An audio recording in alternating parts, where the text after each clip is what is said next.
शुभमन गिल की शानदार बल्लेबाजी और ऋषभ पंत की ताबड़तोड़ पारी की बदौलत भारत ने मुंबई के वानखेड़े स्टेडियम में तीसरे टेस्ट के दूसरे दिन न्यूजीलैंड के खिलाफ 263 रन बनाए। हालांकि गिल अपने शतक से चूक गए और 90 रन बनाकर आउट हो गए। इसके जवाब में भारत ने न्यूजीलैंड के 235 रन पर सिमटे जवाब में तेजी से शुरुआत की और चाय के ब्रेक तक न्यूजीलैंड को 26 रन एक विकेट के स्कोर पर रोक दिया। दिन की शुरुआत में गिल ने संयम दिखाते हुए न्यूजीलैंड के गेंदबाजों का डटकर सामना किया। वह अपने शतक के करीब थे, लेकिन स्पिनर एजाज पटेल की गेंद पर 90 रन पर कैच आउट हो गए। गिल के आउट होने के बाद रविचंद्रन अश्विन भी 6 रन बनाकर पवेलियन लौट गए। पटेल ने शानदार गेंदबाजी करते हुए 103 रन देकर 5 विकेट हासिल किए। ऋषभ पंत ने आक्रामक अंदाज में खेलते हुए शुरुआत में ही पटेल को 3 चौके जड़े और फिर 36 गेंदों में तेज तर्रार 60 रन बनाए। पंत ने यह पारी न्यूजीलैंड के गेंदबाजों पर दबाव बनाने के लिए खेली और अपनी इस पारी में 4 छक्के भी लगाए। उनकी यह अर्धशतकीय पारी न्यूजीलैंड के खिलाफ किसी भी भारतीय बल्लेबाज द्वारा सबसे तेज थी। भारत ने न्यूजीलैंड के खिलाफ 28 रनों की मामूली बढ़त बनाई, जिसमें शुभमन गिल के 90 रनों की अहम भूमिका रही। गिल ने धैर्यपूर्ण बल्लेबाजी की, लेकिन अफसोस वह अपने शतक से मात्र 10 रन दूर रह गए। दूसरे सेशन में टीम इंडिया 263 रन पर ऑल आउट हो गई, जिसमें न्यूजीलैंड के स्पिनर एजाज पटेल ने शानदार गेंदबाजी करते हुए 5 विकेट झटके। टी ब्रेक तक न्यूजीलैंड ने दूसरी पारी में 26 रन एक विकेट का स्कोर बना लिया, जिसमें डेवोन कॉनवे 15 रन और विलियम 8 रन बनाकर क्रीज पर टिके हुए थे। टीम इंडिया ने शुरुआत में न्यूजीलैंड के कप्तान टॉम लैथम का विकेट जल्दी चटकाकर उन्हें दबाव में ला दिया। दूसरे सेशन की शुरुआत में गिल और रवींद्र जडेजा क्रीज पर थे, लेकिन जडेजा जल्द ही 14 रन बनाकर आउट हो गए। इसके बाद सरफराज खान भी बिना खाता खोले पवेलियन लौट गए। इस दबाव के बीच गिल ने अपने शतक की ओर कदम बढ़ाए, लेकिन 54वें ओवर में एजाज पटेल की गेंद पर कैच आउट हो गए। उनके आउट होने के बाद भारत की पारी संभल नहीं सकी और जल्द ही 263 पर सिमट गई। एजाज पटेल ने भारत की पारी में कमाल करते हुए 103 रन देकर 5 विकेट हासिल किए, जबकि मैट हेनरी, ग्लेन फिलिप्स और ईश सोढ़ी ने भी एक एक विकेट लिया। दूसरी ओर भारत के लिए आकाशदीप ने गेंदबाजी में भी दम दिखाया और पहली ही ओवर में लैथम को बोल्ड कर दिया। इससे पहले दिन की शुरुआत में गिल और ऋषभ पंत ने तेजी से रन बनाए और न्यूजीलैंड पर दबाव बनाया। पंत ने शुरुआत में ही एजाज पटेल की गेंदों पर 3 चौके मारे और 36 गेंदों में अपना अर्धशतक पूरा किया। गिल ने भी शानदार बल्लेबाजी करते हुए अपना 7वां टेस्ट अर्धशतक जमाया। इस जोड़ी ने 96 रनों की अहम साझेदारी की, लेकिन ईश सोढ़ी ने पंत को 60 रन पर आउट कर दिया। दिन के पहले सेशन में भारत ने 109 रन बनाए और न्यूजीलैंड केवल 1 विकेट ले सका।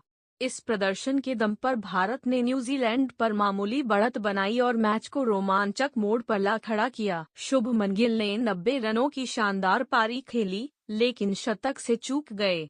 वानखेड़े स्टेडियम की मुश्किल पिच पर, जहां गेंदबाजों को खूब मदद मिल रही थी, गिल ने अपनी समझदारी और धैर्य दिखाते हुए भारत को संकट से उबारा। पुणे टेस्ट में अपने खराब प्रदर्शन के बाद गिल ने इस पारी में अपने लय को वापस पाया और टीम को पहली पारी में न्यूजीलैंड पर 28 रनों की बढ़त दिलाने में अहम भूमिका निभाई। 146 गेंदों में गिल ने 7 चौके और 1 छक्का जड़ते हुए 90 रन बनाए। उनकी इस पारी ने न सिर्फ भारत को मजबूती दी, बल्कि गिल को एक खास सूची में भी शामिल किया। 2020 में टेस्ट डेब्यू करने वाले गिल अब भारत के लिए वर्ल्ड टेस्ट चैंपियनशिप में चौथे सबसे अधिक रन बनाने वाले बल्लेबाज बन गए हैं। इस सूची में उनसे आगे अब सिर्फ रोहित शर्मा, विराट कोहली और ऋषभ पंत हैं, जबकि उन्होंने अनुभवी चेतेश्वर पुजारा को पीछे छोड़ दिया है।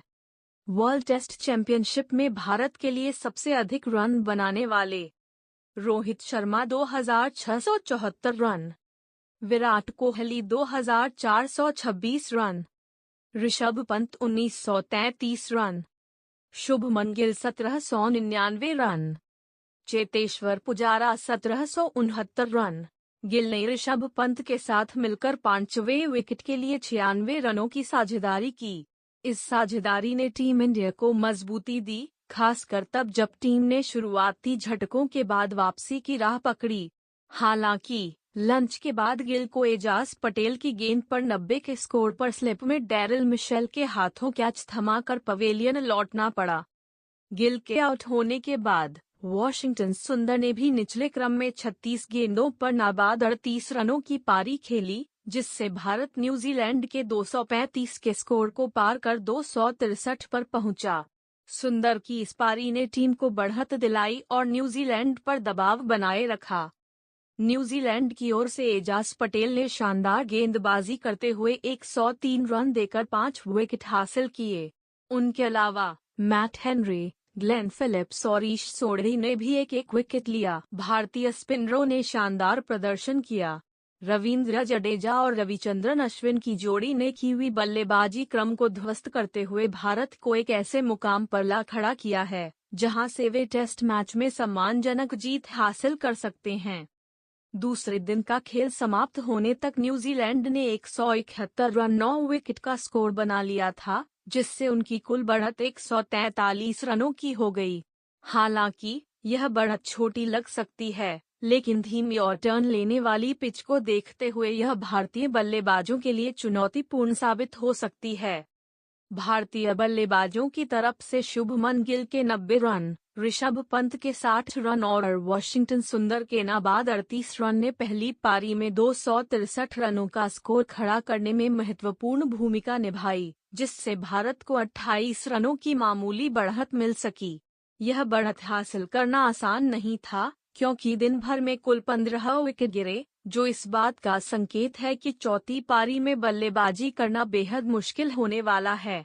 अश्विन ने जहां अपना लय वापस पाया, वहीं जडेजा ने अपनी पहली पारी में लिए गए 5 विकेटों के बाद दूसरी पारी में 4 और विकेट लेकर भारत की उम्मीदों को जिंदा रखा। जडेजा ने मैट हेनरी को दिन की आखिरी गेंद पर आउट किया, जिससे भारतीय टीम का आत्मविश्वास और बढ़ा।